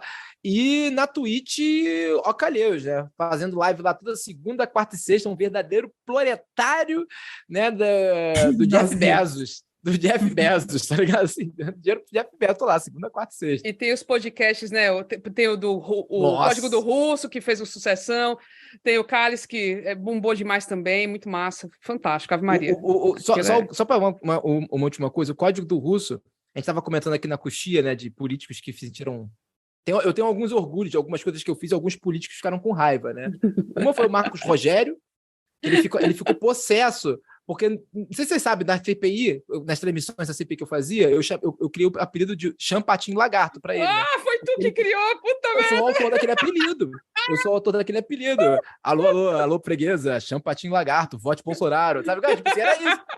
E aí, cara, quando eles me contaram, os passarinhos me contaram, quando ele soube, ele ficou puto. Porque ele fala que aquela voz toda impostada, né? Sei lá o quê. E a outra coisa é o que o Sérgio Moro próprio ficou puto com o Código do Russo. Ficou puto. Genial. Não, cara, isso é pra ter orgulho mesmo. É vencer na vida, viu? É vencer na vida. Aí é vencer demais, sabe, Maria? Outra a gente não fala, porque a gente não tá falando dele. Pois valeu, Orlando. Agora, vamos para o momento do desabafo, vamos para o momento do recadinho, que é o momento Discunhã. Quem quer começar? Eu sei que a Inês está com o Discunhã entalado na garganta. Manda, Inês. Estou com essa obra aqui na rua Frei Mansueto, entre a Juazeiro do Norte, entre a Abolição e a Rua Barbalha, que está com mais de um mês, muito mais de um mês. Eu passei 27 dias em Teresina, achei que quando na volta já tivesse acabado isso, nada. E o pior, eles trabalham de manhã, de tarde, de noite e de madrugada. De sexta para sábado, eles trabalharam a madrugada inteira. Quem tem sono leve não dormiu aqui no meu prédio, pelo menos eu vi várias pessoas reclamando. Eu dormi, né? Mas o resto do povo... Não, é porque eu durmo feito um gato velho em bica. Aí o pessoal reclamando. Menina, é um absurdo, é aquele barulho de escavando o chão, que é cada buraco, eu tenho para mim que já está pertinho do Japão, bem pertinho. E aquela máquina que faz pi, pi, pi, avisando quando aquelas grandes empilhadeiras, não, Caterpillar, aquela que o Cid gosta. Eu sei como é.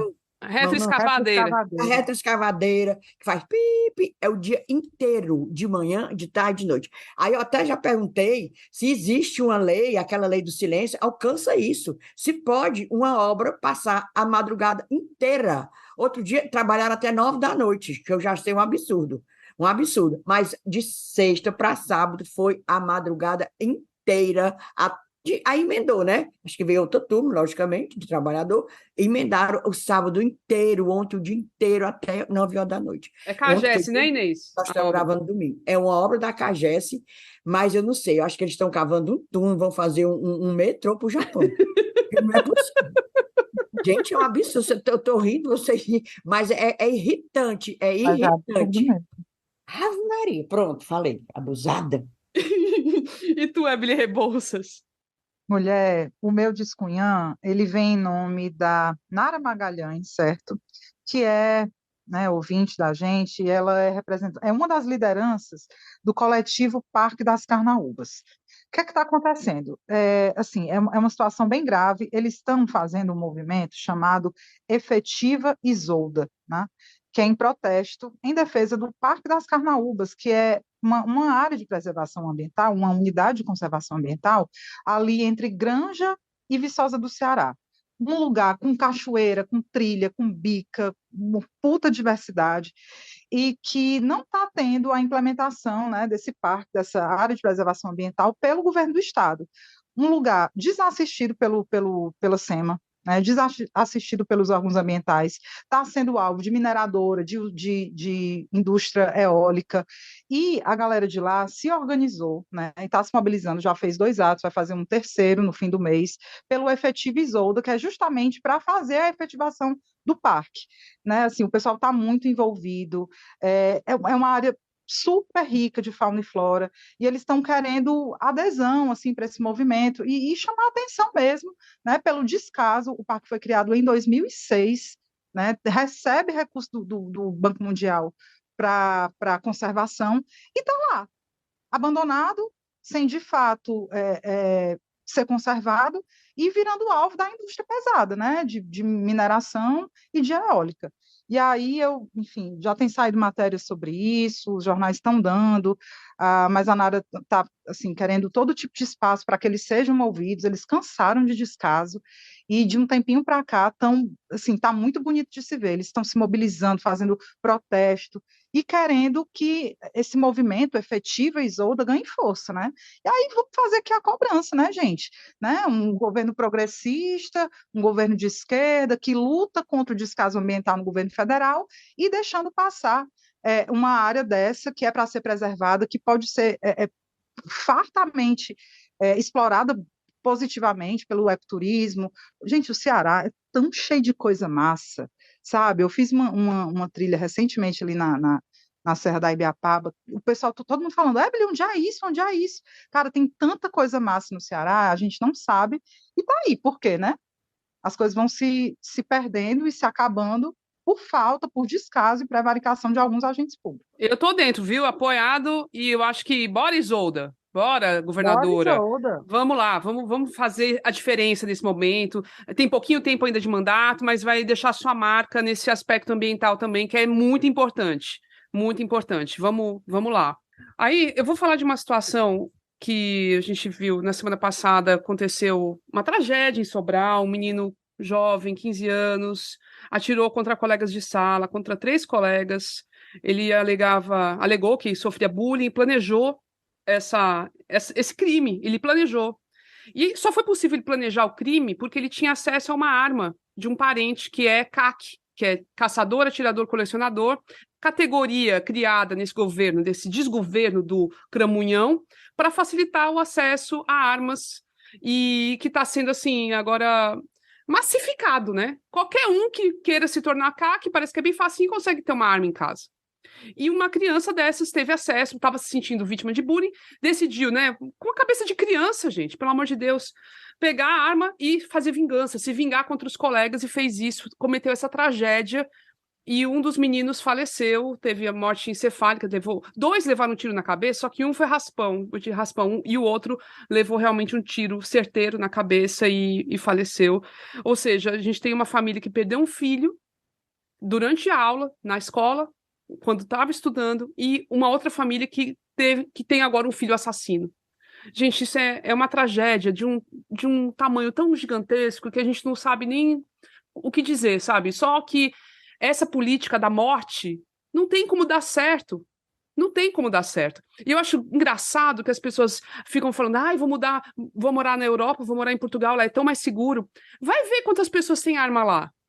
Vai ver como é que é o acesso a armas. Não é um país armado. As pessoas não têm arma. Quase não acontece crime nenhum lá por causa disso. Não tem crime, assim. É uma raridade tão grande. Mas é por conta disso. Não, assim, a política é avessa, é o contrário. Aí a gente quer imitar quem, né? A gente não. Esses bolsominions do inferno querem imitar os Estados Unidos. Querem imitar esses países superarmados. Na Tailândia aconteceu também essa semana um fato horroroso. Acho que foi um tiroteio numa creche. Mataram um monte de criança pequena. E por conta disso, problemas de saúde mental que as pessoas têm, enfim, que não tem tratamento. Aqui também é a mesma coisa, né? Um menino desse provavelmente está com depressão, tem alguma coisa, o que atirou, né? não estava Camila, sendo só tratado. te interrompendo, esse Sim. menino já tinha sido chamado a atenção, os pais dele tinham sido chamados a atenção, porque ele dormia muito na aula. Sim, sim. Inclusive, era o motivo do bullying, era esse, que ele era o dorminhoco. Por quê? Porque varava a madrugada em casa, jogando aqueles jogos violentos. Tá entendendo? Quer dizer, é toda uma cultura de violência. E eu acho, aqui, deixa eu dar meu palpite, com licença, desculpa aí eu me intrometer no seu Não, discunhã. não, na Eu hora, acho que Inês. a imprensa, a imprensa, eu não vi em nenhum momento o noticiário derivar para esse fato de que isso é a cultura do armamento, é isso que faz o bolsonarismo, é isso que a gente está vendo depois de tudo, tanto crime. Quer dizer, como no meu tempo tinha bullying, que aliás não tinha nem este nome, né? No máximo que a gente fazia, quando chamava, podia me chamar de quatro olhos, que eu usava óculos, né? Aí, Mônica, não sei o quê, a Mônica não, nesse tempo nem tinha Mônica, era dente não sei de quê, menino, era um bocado de apelido. No máximo que a gente fazia era puxar os cabelos dos outros, né? Isso. Puxava os cabelos, puxava aquele bicho, chulipa, cascudo. Não tinha esse negócio Agora, a primeira coisa que esses adolescentes pensam é de pegar uma arma e matar. Incentivado por quem? Pelo grande cristão Cramunhão, que todos os evangélicos, que todos os cristãos seguem, porque ele é da família. Família? Isso é família? Porque, agora, isso é um fato que também devia ser explorado, tá entendendo? Pela imprensa. Faz a matéria, pronto. Aí, por que é que não questiona isso? Por que é que não questiona? Tá aí, agora tem loja aberta vendendo arma. E essa desculpa desse CAC, colecionador, caçador e papapá, isso é pura hipocrisia. É o neguinho que quer andar armado para matar. Isso. Isso, é Pronto. isso, é isso. Porque a arma só existe para isso, não tem outro leva objetivo. essa reflexão, tá entendendo? É isso, é isso.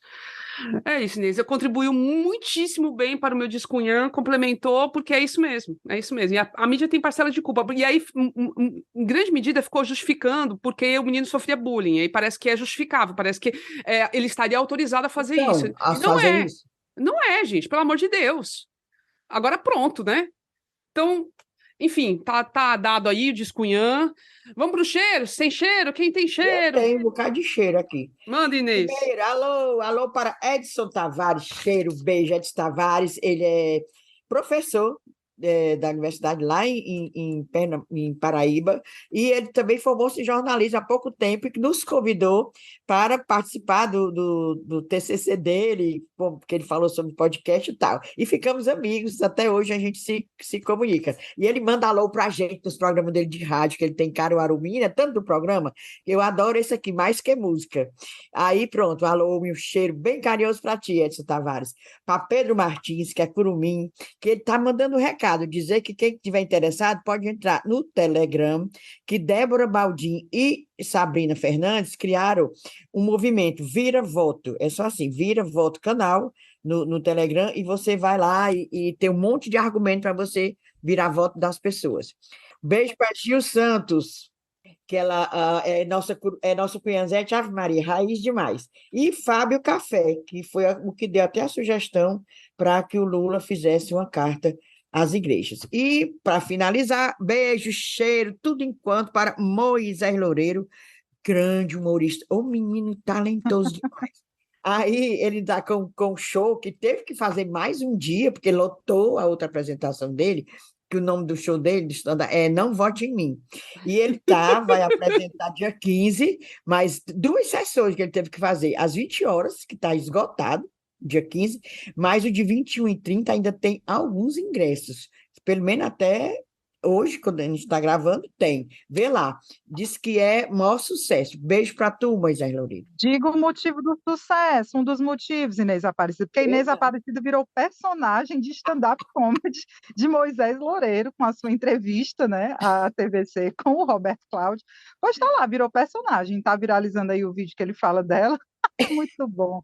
Genial, Moisés. Um cheiro para ti também. Estou doido para encontrar pessoalmente para chegar dando uma dedada, né? Porque ele disse que o povo vira íntimo e não dá mais beijo e abraço, não. Chega lá, e aí, Moisés, dá-lhe uma dedada. Amigo, estou doida para te encontrar. Conheci a namorada dele, simpaticíssima. E estou doida para encontrar ele assim, na rua, tomar uma para a gente frescar. Beijo, Moisés. Pois eu quero deixar um beijo, sabe para quem? Para todo mundo que acompanhou a gente na live que a gente fez na segunda-feira. dia 3 de outubro, pós primeiro turno, né? Foi uma galera que acompanhou ali e ficou comentando no chat. E, gente, foi bom demais, pelo amor de Deus. A gente vai repetir, viu? Esse segundo turno vai rolar a live também. Mas, ó, foi bom, viu? Foi bom. Porque é isso, aí a gente vai falando ao vivo, né? E o pessoal vai comentando ali no chat, a gente vai vendo o que a galera tá falando. É bom demais, é bom demais. Valeu, viu, gente? Ó, aí só um testemunho, viu, sobre a live. No dia, 2 dias depois um dia depois da live, eu fui para Premiere, né, para o pré-lançamento do Bem-vindo a Quixeramobim lá no Cine São Luís. E na hora da saída, o elenco ficou batendo foto, a galera estava lá na frente, batendo foto, conversando com o público. E eu tive que sair logo, porque tinha que voltar logo para casa. E na saída encontrei um Curumim e uma Cunhazete. E Beverly, vamos aqui bater foto. Eu, gente, me senti mais importante do que o elenco de Bem-vindo a Quixeramobim. Eu falo, meu Deus. E o pessoal disse que assistiu a live, que gostou muito, pedi desculpa pelos problemas técnicos, né, que a gente teve, porque a gente não é youtuber, né? Nós estamos ainda arranhando no podcast. E eles falaram que não, mas acontece, foi muito bom. Então, um beijo também para essa galera que estava lá, que falou comigo. E valeu mesmo. A gente vai fazer mais e vai aprimorar, né? Com certeza. Pois é isso, gente. Lembrando que para ajudar a financiar as Cunhãs, basta contribuir pelo site apoia.se/ascunhaspodcast ou pelo Pix para a chave ascunhaspodcast@gmail.com. Na produção do episódio estiveram Inês Aparecida, Ébile Rebouças e Euzinha Camila Fernandes. O apoio nas redes sociais é feito pela empresa Ponto Indie. A trilha sonora é a música Barroada Gagá, da banda Breculê. E é isso, meu povo. Até a próxima semana. Tchau. Beijo.